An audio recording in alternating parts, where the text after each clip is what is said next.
so 11 নম্বৰটো কি কৈছে if the sum of the first n terms of an AP is 8 তাৰ মানে ফাৰ্স্ট n terms তো সাম কৰিলে কিমান হ'ব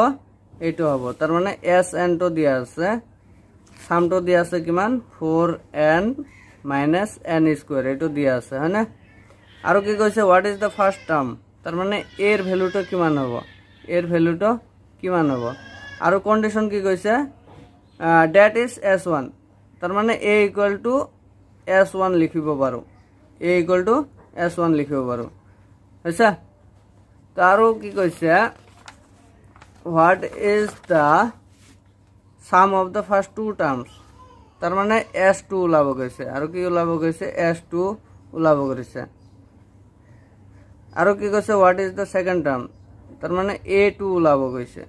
এটো সাম আছিল ফাৰ্স্টৰ দুটা টাৰ্মসৰ সাম আছিল তো s2 আৰু কি কৈছে what is the second term তো a2 আৰু কি কৈছে similarly find the third term তাৰ মানে a3 ওলাব গৈছে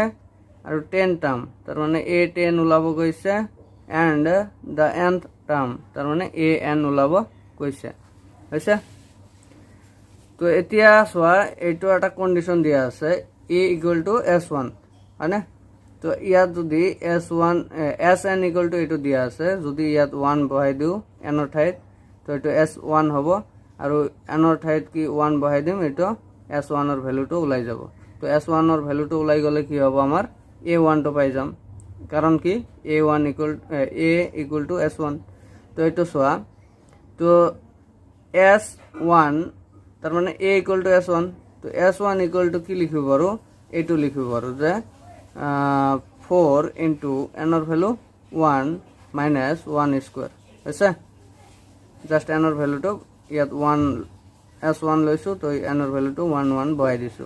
তো এটা কিমান হবে 4 1 are 4 minus 1 কে স্কয়ার করলে 1 তো এটা কিমান হবে 3 হবে আছে তো এটা এর ভ্যালুটো কিমান হলাল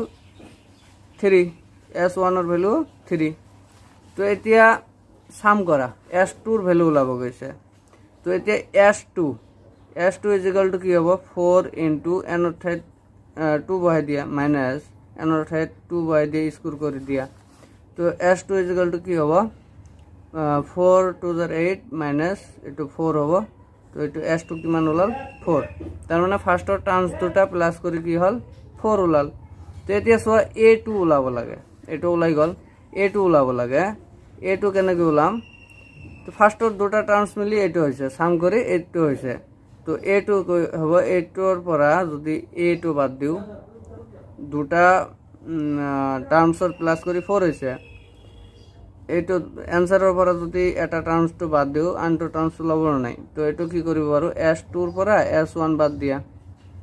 হ্যাঁ তো এটো ফার্স্টর দুটা টার্মসের সাম আছিল এটো মাইনাস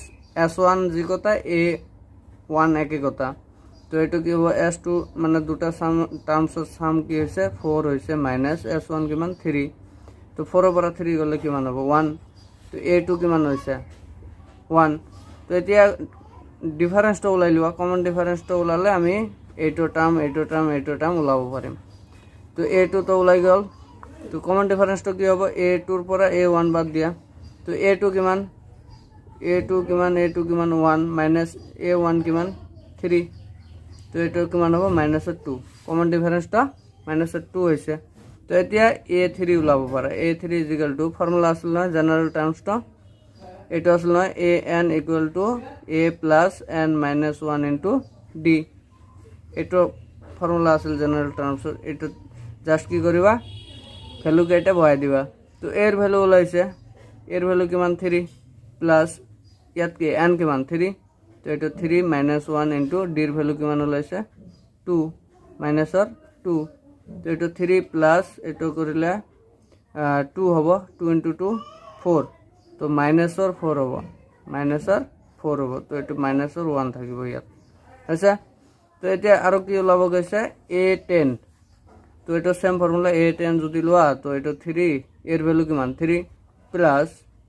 এটো n minus 1 তো n কিমান 10 minus 1 into d এর ভ্যালু কিমান -2 আছে তো এটা 3 এটো 9 10 এর পরে 1 গলে 9 into 2 18 তো এটা মাইনাছৰ 18 হ'ব তো এটা ডাইৰেক্ট লিখিছো মাইনাছৰ 18 তো এটা কিমান থাকিব মাইনাছৰ 15 হৈছে আৰু কি ওলাব লাগে a n তো a n equal to a কিমান 3 প্লাস n তো নাই এটো n n এ আছে তো n -1 ইনটু d এর ভ্যালু -2 হৈছে তো 3 প্লাস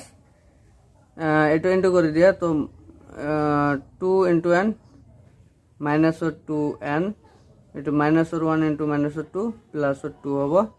তো এটা 3 প্লাস 2 কিমান হবে 5 হবে -2n তো এটা হবে আমার आंसर বুঝি পাইছা